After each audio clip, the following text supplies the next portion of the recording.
नमस्कार दोस्तों, मैं हूं सीमा पूरा। दोस्तों, अगर आपका खाना ठीक से नहीं पचता है और आपका पेट लगातार बाहर को आ रहा है और अक्सर आपको पेट में भारीपन यानी ब्लोटिंग की समस्या रहती है, तो इस समस्या को दूर करने के लिए आज हम आपको लाभकारी 3 अभ्यास बताएंगे। इन अभ्यासों की नियमित प्रैक्टिस करने से आपके डाइजेशन से जुड़े सभी विकार तो दूर होते ही हैं, इसके अलावा आपका पेट में जमी चर्बी भी दूर होती है। इन अभ्यासों को सभी वर्ग के व्यक्ति बहुत ही आसानी से और एक आरामदायक स्थिति में प्रैक्टिस कर सकते हैं। आइए देखते हैं कि इन अभ्यासों को कैसे प्रैक्टिस किया जाता है। दोस्तों, अगर आपका खाना ठीक से नहीं पचता है और पेट में भारीपन यानी ब्लोटिंग की समस्या रहती है, तो इस समस्या को दूर करने के लिए सबसे पहला अभ्यास हम करेंगे वज्रासना योग। ऐसे ही दंडासना की पोजीशन पर आपने बैठ जाना है। कमर गर्दन आपने अपनी बिल्कुल सीधी रखते हैं और ऐसे अपने दोनों पैरों को ऐसे घुटनों से ऐसे मोड़ लेते हैं। ऐसे दोनों पैरों को मोड़ लेना है। ऐसे आपके पैर के अंगूठे एक दूसरे को स्पर्श कर रहे हैं और दोनों हील के बीच में आपने ऐसे बैठ जाना है। अपने दोनों हाथों को ऐसे अपने घुटनों के ऊपर ऐसे रख लें। ज्ञान मुद्रा या वायु मुद्रा, ध्यान की कोई भी मुद्रा बनाकर ऐसे अपने घुटनों के ऊपर रख सकते हैं और एक आरामदायक अवधि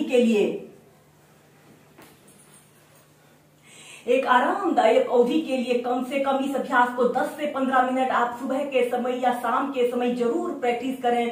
दोस्तों, वज्रासना योग एक ऐसा अभ्यास जिसे आप खाना खाने के तुरंत बाद या किसी भी समय प्रैक्टिस कर सकते हैं। यह अभ्यास को करने से हमारे इंटरनल ऑर्गन उत्तेजित होते हैं और जिन लोगों के पेट में अक्सर भारीपन यानी ब्लोटिंग की समस्या रहती है, इस अभ्यास को करने से दूर होती है। दोस्तों, बहुत सी बार ऐसा होता है जब हम अधिक खाना खा लेते हैं तो अधिक खाने के बाद जो बेचैनी होती है इस वज्रासना को करने से दूर होती है। ऐसे ही कमर गर्दन बिल्कुल सीधी करते हुए इस अभ्यास को आप किसी भी समय प्रैक्टिस कीजिए। दोस्तों, इसके बाद हम नेक्स्ट अभ्यास करेंगे कागासना योग। ऐसे ही आपने अपने दोनों पैरों के बीच में कम से कम आधे फीट का ऐसे स्पेस रख लेते हैं और अपने दोनों हाथों को ऐसे अपने घुटनों के पास ऐसे रखते हुए ऐसे अपने घुटनों को ऐसे अपने पेट की तरफ प्रेशर देने की कोशिश करते हैं और कमर गर्दन बिल्कुल सीधी करते हुए कम से कम 5 से 10 मिनट सुबह के समय, शाम के समय या दिन में किसी भी समय इस कागासना योग को आप जरूर प्रैक्टिस करें। यह अभ्यास को करने से हमारे डाइजेशन से जुड़े सभी विकार दूर होते हैं। दोस्तों, अगर आपका पेट लगातार बाहर को आ रहा है और कितनी भी एक्सरसाइज करने के बाद पेट में जमा फैट दूर नहीं हो रहा है, तो आप इस अभ्यास को करें। इस अभ्यास को करने से हमारे पेट में जमा फैट तो दूर होता ही है, इसके अलावा जिन लोगों को कब्ज, गैस, एसिडिटी जैसी समस्या रहती है, उन लोगों के लिए भी यह अभ्यास रामबाण औषधि के रूप में काम करता है। या फिर अपने दोनों हाथों को ऐसे अपने घुटनों के पास ऐसे बांध लेते हैं और ऐसे कमर गर्दन बिल्कुल सीधी करते हुए इस अभ्यास को आप पेपर पढ़ते समय या अपने किचन का कोई काम करते समय, जैसे आटा गूंथते समय, खाते समय भी इस अभ्यास को आप प्रैक्टिस कर सकते हैं।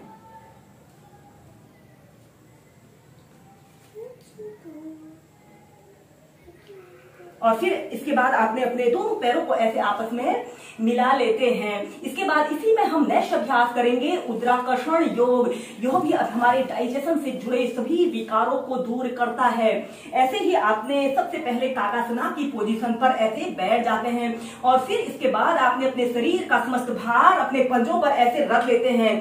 पंजों के बल आपने बैठना है, एड़ियां ऊपर की तरफ रहेंगी। एड़ियों पर बैठते नहीं है, एड़ियों को खाली हल्का सा टच करते हैं। और फिर सबसे पहले आप ऐसे ही अपने पंजों के बल बैलेंस बनाने की कोशिश करें और कमर गर्दन बिल्कुल सीधी करते हुए इसके बाद आपने अपने राइट पैर के घुटने को लेफ्ट पंजे के पास ऐसे रख लेते हैं और अपने लेफ्ट घुटने को ऐसे अपने पेट की तरफ प्रेशर देते हैं और ऐसे अपने शरीर को ट्विस्ट कर लेते हैं। 10 सेकेंड ऐसे ही रुकते हैं, फिर सेंटर में आते हैं, फिर दूसरी साइड से। यह एक ट्विस्टिंग का बेस्ट अभ्यास है। इसे करने से जिन लोगों का खाना ठीक से नहीं पचता है और बार बार पेट में अत्यधिक गैस बनती है, उन लोगों के लिए यह एक बहुत ही सरल और सहज अभ्यास होता है। ऐसे अपने घुटने को पेट की तरफ प्रेशर दें फिर सेंटर में आते हैं। ऐसे ही दोनों साइड से इसे आप कम से कम 5 से 6 बार, स्टार्टिंग में 5 से 6 बार प्रैक्टिस करें। फिर इसका अभ्यास क्रम बढ़ाकर आप 10 बार कीजिए।